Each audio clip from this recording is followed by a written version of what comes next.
Anyway, today's topic, we're actually moving into the feedback that I received in regards to my Carter Brown books. We had 3 or 4 people in the comments basically giving me their stance. We had Rosie, we had David, we had Quindle's Den. I do remember your name, mate, it's escaped me for the time being. But long story short, it was a unanimous? I'm making words up again. Unanimous, no, do not do variation listings. Rosie came out saying, hey, look, buyers that she surveyed came to her and said, no, we don't like variation listings. And that was primarily because of the photo condition and also the price point. So eBay will actually advertise the lowest price point on the listing. So when buyers go into there and expecting they're buying a book for $4.99, that particular one they're after might be $29.99 or $49.99. So that's obviously a concern for some people. Understandably so, right?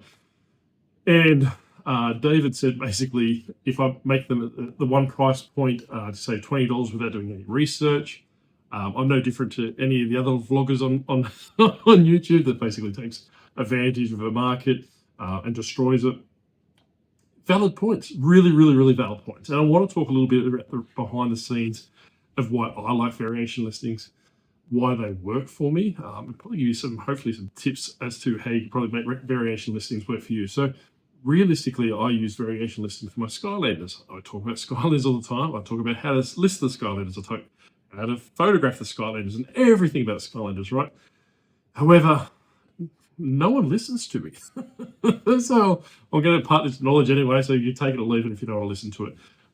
Why do I part the knowledge? I suppose I want to increase the standard of the niche, the Skylander niche. And very similar to the books, right? So I will look at Rosie's, I suppose, feedback. David, I really can't do much with that, mate. And I'm pretty sure Quindle's Den said pretty much similar along the lines of for Rosie, right? So long story short, Rosie's, one of her complaints is that if you see variation listings, it's just generally like this, right? You just see the front of the book and go from that. I said yesterday's video that I'm going to release 5 a day, pretty much then, in the sense that I'll put the variation listing up, then I will release 5 books a day. So I dare say that they're going to go quite quickly. And a lot of people said I should bundle them before I forget that bit. So what I'm going to do is I'm going to individually list them in a variation listing 5 a day. So 5 a day will go up. What makes my variation listings different from the stock standard is that I suppose my sense, and it might sound a little bit egotistical and a little bit unhinged, a little bit insane, is that if I can't be the best in a niche, I don't want to be in that niche. I literally thrive on taking out the competition or motivating myself to be the best in that niche. Generally speaking, it normally originates from someone that tells me I can't do it. This is probably the reason why I'm doing it with the variation listings, right? So I'm going to give you an idea of how I'm going to do it. So I'm going to list 5 books a day. Hopefully this passes Rosie's test. I'm going to take a photo of the front, take a photo of the back, take a photo of the spine, take any, like I said in the previous video, take any photos of damage, all these different things. I'll take a photo of the any writing in the book. I'll take a photo of the version history and all those different things. So the reason why I want to do 5 a day is that I can commit the time to do about 5 or 6 photos per book. So I'm not going to be very lazy in the sense just slap going from that way. And like I was saying, is some books have got price points on them. Other books have got writing on them and all those different things. So if I upload 5 books a day, that gives me an opportunity to price chart them, gives me an opportunity to obviously take decent photos of them, give any flaws, all those different things, give a bit of customer reassurance of what they're buying. Then what Rosie said as well is that people normally go looking for a book, just hypothetically, the white bikini. That's the one I've got here. What I'll do is the white bikini sells, I'll delete that variation. So when someone types in Carter Brown white bikini, it's not there. So my listing won't come up. So that's 5 a day, right? I'm still torn on the price point. I know David basically said, hey, look, you're no different to any vloggers, but what it really comes down to is you're a business. You're running a business. You're not trying to impress people. Like I said, anyone that left a comment there, I'm not having a go at you. I'm basically just saying from my point of view, Right or wrong, it's my business to destroy. But like I said, I'm just basically talking to your points. So, like I said, if I make them a flat $19.99 each with $9.99 postage, I know a lot of people said, "Hey, look, bundle them into blocks and blocks of 6." I have said previously, I don't like doing that for the simple fact is that you're locking buyers into a certain bundle. So what, for example, that white bikini one might be, just say, a $50 book. I don't know. I haven't really done that much research into it. I might bundle it with an extra couple of $2 books, $3 books, whatever they are, or a lot crappier look version ones, and make that variation listing $60, $70, $80. So you're using that little that $50 book to drag the buyers in from that way. These books, personally, I think what they're going to be doing is they're going to probably be catered towards people that are actually collecting opposed to reading. So I don't think people will particularly care for bundles, or that if they're not starting from nothing, like a bundle will probably work. But like I say, from my perspective, my microphone's doing weird things, so hopefully the sound's going good and not going to make me go rage quit when I'm so close to February. Like I say, is that I'll release 5 a day, take the photos, make them quite clean, from all those different things, give people a different thing, and kind of treat it like because like I said, I've got 200 books there, so what's that, probably 40 days. Let's just say 200 decent books. I know I said yesterday about 250. I think it was about 247 when I counted this afternoon. So if I do, just say that's 50 days, I probably would run a newsletter on them, start pushing them out for advertising, build it in the sense kind of like a, excuse me, in the collectible market. I do have a few collectors. Mike is one of them. But that basically some I suppose collectibles, they have launches, or they have basically kind of events, lack of a better term, where they basically say, "Hey, look, we're releasing this product. The product's limited to 100," or something like that. So if I can get some interest in the Carter Brown series and thinking, well, what's he going to release next tomorrow? Like, I've really, kind of, build that momentum up in that way. So how am I going to do that? So what I'm going to do is I'm actually going to break the cardinal rule. I'm going to smash this market. I'm going to promote at 10%, so my listings are straight up the top. That's probably overkill for the book market. I know people probably advertise more and people advertise less.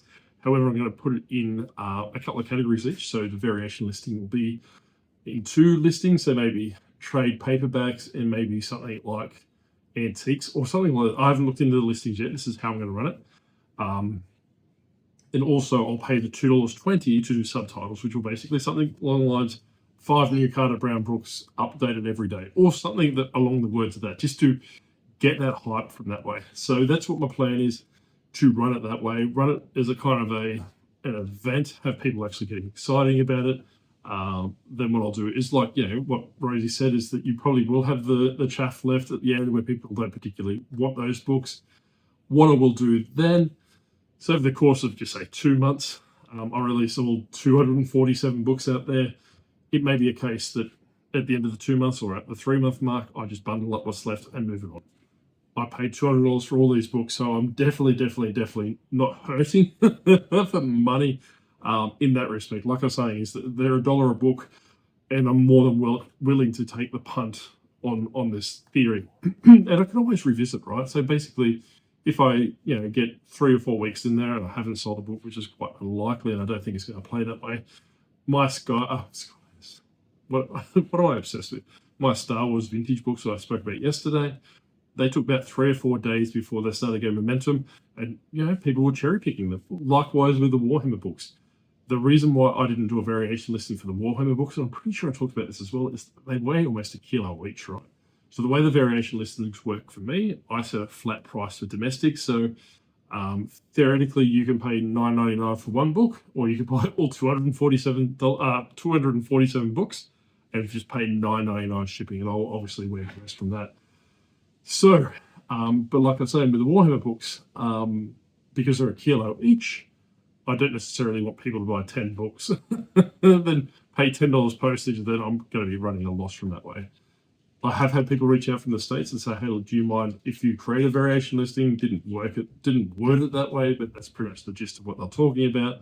To give them an opportunity to pick and choose from a list to make their own bundles and go from that way. That's exactly what variation listings are, right? They're just creating bundles, ones that they want. And like I said, is that these things are that, low price from me, because I normally deal with high end stuff, and a lot of the feedback was as well is in regards to it's more cost effective to send off 5 books in a bundle than it is to send one. When I sell variation listings, especially the Star Wars, it's normally 3 or 4 books. I just had a gentleman today pick up a couple of books, local pickup for 2 Star Wars books. So I think out of that Star Wars variation listing, I've only ever had 1 book that sold individually, and they were always like bundles of 3 or 4 or 5, whatever it is from that way.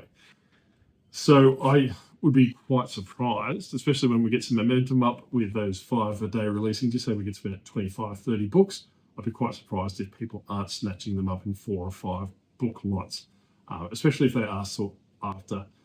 The reason why I suppose I'm going to piss off David a little bit in this sense is that I don't think, that's probably a better way, I don't think I'm ever going to come across these again. So I've been reselling since 2003, 4, quite heavily since 2014, and even heavier since 2021.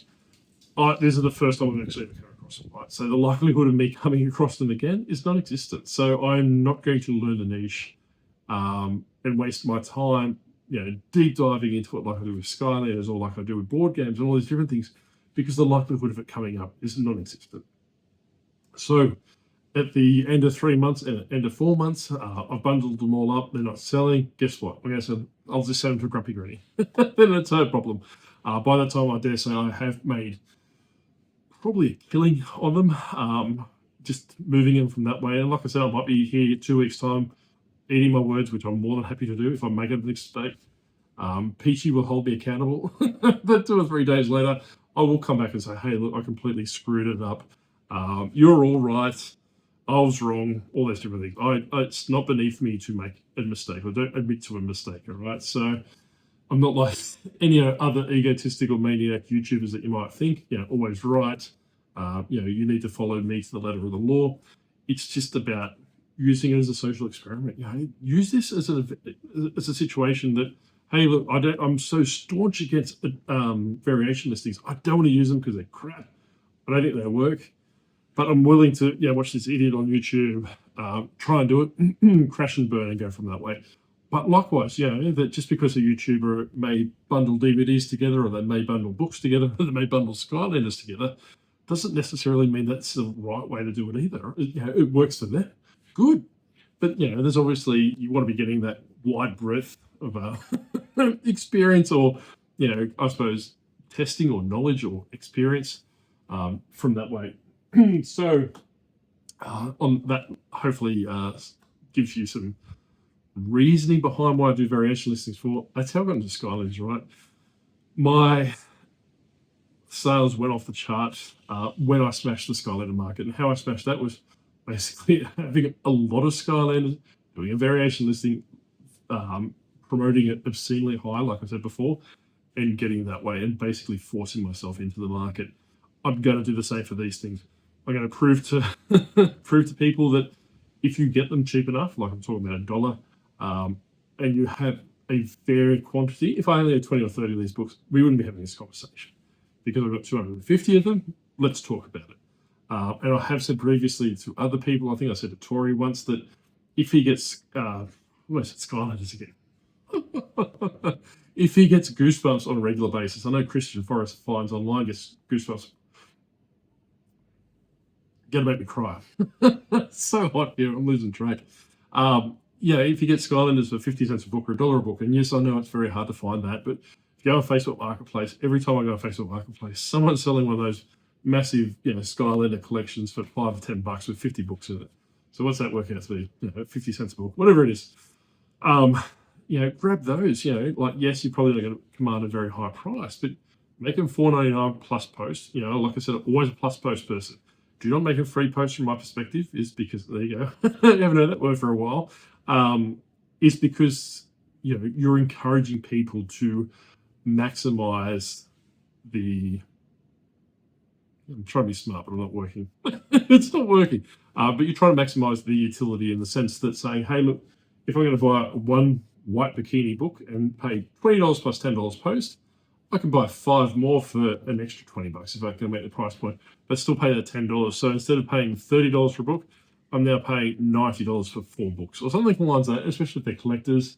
And like I'm saying, I'm going to take very good photos of them to give them reassurances. The feedback, even though I've got a negative feedback now, hasn't hindered my sales. It did smash me for 24 hours. However, it bounced right back 24 hours later, back to normal sales and buzzing along, going crazy. So I'm probably going to leave that negative feedback there, actually, just give some validation that I do mistakes and I try and resolve them as well.